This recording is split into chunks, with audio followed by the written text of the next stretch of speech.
मुझसे लोगों ने बोला कि आपने तारा पे तो बहुत बोला है, ऐसी तारा की साधना बताइए जो संसार में कोई हिमालयन गिरी ने आपको सिखलाई हो।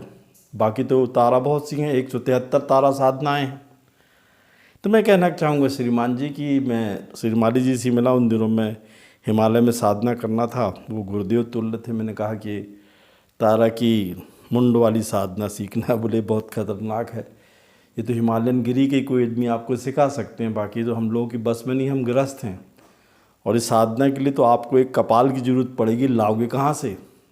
और ऐसी मूर्ति की ज़रूरत है जो कम से कम 5 फुट की हो माँ तारा की, और पूरी कपाल, कपाल समझते साहब, नरमुंडों कपाल पहनी हो 106, और 107वां आपको लाना पड़ेगा। अब मैं हिमालयन गिरी से मिला, बोले मैं यहाँ पे हूँ अभी, फिर इसके बाद जाऊँगा मेरे गुप्त स्थान है डूब क्षेत्र में। अभी तो वहाँ डूब क्षेत्र नहीं है नर्मदा जी के, जब डूब क्षेत्र हो जाएगा तो वो मूर्ति भी चली जाएगी। अगर तुमको सीखना हो तो पहुँच जाओ, पर ये खतरनाक साधना है, यदि गलती हुई तो मृत्यु भी हो सकती है। अब मैं यंग था, मेरे एक बहुत पहचान के थे आपकी ग्वारी घाट पे, तो उससे मैंने बोला कि एक मसान चाहिए हमको। तो बोले बहुत कठिन है महाराज, फिर भी आप हमारे बहुत पुराने गुरु हो तो मैं आपको एक व्यवस्थित कर देता हूँ। जैसे थतर मतर करके एक साफ मसान उसने दिया, बहुत तेज़ था वो, जहाँ रुके हम वहाँ परेशान करने लगा। तो फिर भी हमने जब त्यों कालू राम से मिला मैं, और मुल्ला नसरुद्दीन भी मेरे साथ गए, सोचे हम भी सीख लेंगे। हम लोग बरबटी तक गए साइकिल से, वहाँ गाड़ी साइकिल खड़ी की, फिर ऊपर पहाड़ियों पे गए। एक पापड़ी कला गांव था, जो राजवंश मंगल प्रसाद जी के छात्र था, राजरानी जो थी वहाँ की राजमाता थी। हम लोग गए तो उनने तो पहले कोई बात नहीं की, हम लोग जाके बैठ गए। उनके यहाँ सभा चल रही थी गांव की, क्योंकि राजा थे वो छोटे से वहाँ क्षेत्र के। शाम को बोले तो हम लोग को देखा तो बोले कैसे आए हो आप लोग? तो हमने कहा वो साधना सीखनी। बोले वो वहाँ नहीं जा सकते आप, वहाँ मृत्यु तुल्य है। बहुत पहले वहाँ से मेरे पास जो खबर आई थी, 2 लोग जा सकते हैं, और वो छोटे बाबा या मोहनानंद जो भी हैं वो, और कालू राम जी। तो मैंने बताया मैं ही हूँ मोहनानंद छोटे बाबा, ये कालू राम जी। तो बोले ठीक है, रिस्क तुम्हारी है। वो साधना 31 दिनों की है, और अगर नहीं लौटे तो वहाँ तुम्हारा मामला ही ख़त्म हो जाएगा। अब हमारे साथ 2 लोग और आए थे, मुल्ला नसरुद्दीन और एक और आया था चेला। बोले हम तो वापस जाएंगे भैया, हमें डर लग रहा है। पर कालू राम जी नहीं डरे ना, हम डरे। उनने घोड़ों से बैठाल के, हमको घोड़ों पे बैठाल के उस स्थान से करीब 15 किलोमीटर दूर छोड़ दिया। वो हमारे पास कपाल था, सिद्ध था वो। तो हम वहाँ पर जैसे ही उतरे, बोले अब यहाँ के वहाँ का रास्ता हम नहीं जानते हैं। तो हमने देखा कि 6-7 सुंदर सुंदर अप्सरा तुल्य लड़कियाँ आई। बोली आपको महाराज याद कर रहे हैं, हिमालयन गिरी। चलो जान में जान आई, हम लोग वहाँ पहुँचे। एक गुफा थी जहाँ हिमालयन गिरी महाराज बैठे हुए थे। मैंने उनको चरण स्पर्श किया। बोले ये मूर्ति देखो तुम, तारा की भव्य मूर्ति श्रीमान जी, 5.5 फुट की, और उसमें देखिए नरमुंडों की माला 106। बोले लाया है तू, मैच कर जाएगा, तेरी साधना करवा दूंगा। तो मैंने दिया, ऐसे उनने हाथ में रखा, वो तो 107 में जुड़ गया वहाँ। ऐसी डरावनी हंसी आई मूर्ति से।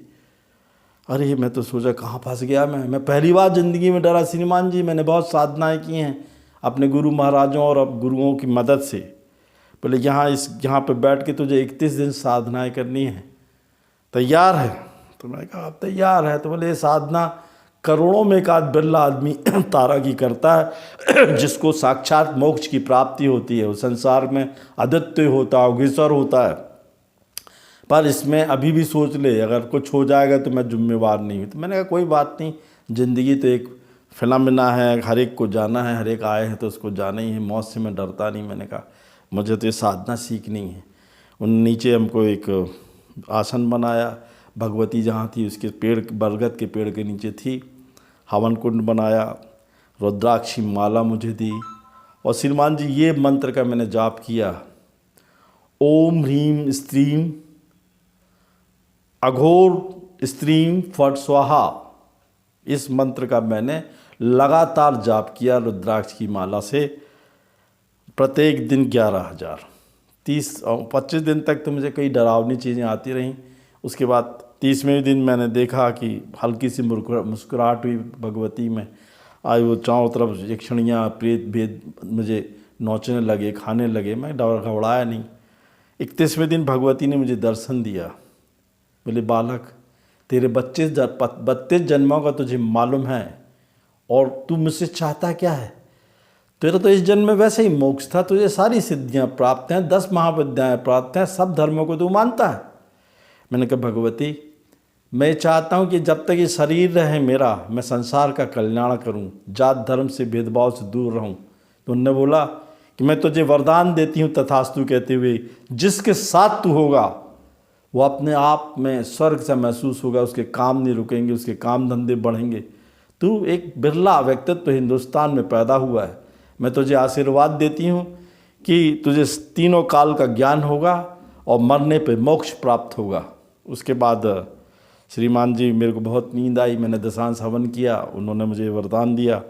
फिर वो हिमालयन गिरी बोले कि अब तो मेरा भी यहाँ से जाने का समय आ गया हूँ, मैं भी जाऊँगा, तुम लोग लौट जाना।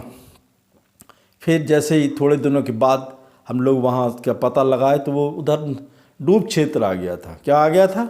वो पूरा जगह नर्मदा जी के बांध में भर आ गई।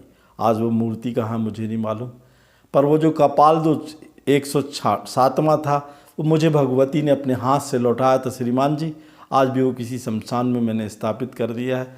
वहाँ ज़रूर वो स्थापित है। जब मैं उसको याद करता हूँ तो वो मेरे पास आता है, मेरी मदद करता है। मैं कहना चाहता हूँ श्रीमान जी, तारा की 173 साधनाओं में सबसे विकट और सबसे तेज साधना है, कोई भी व्यक्ति नहीं कर सकता और न मैं करने की सलाह देता हूँ। मैं अपना अनुभव शेयर कर रहा हूँ, अगर अच्छा लगे तो आप देखिए। जय सिया राम।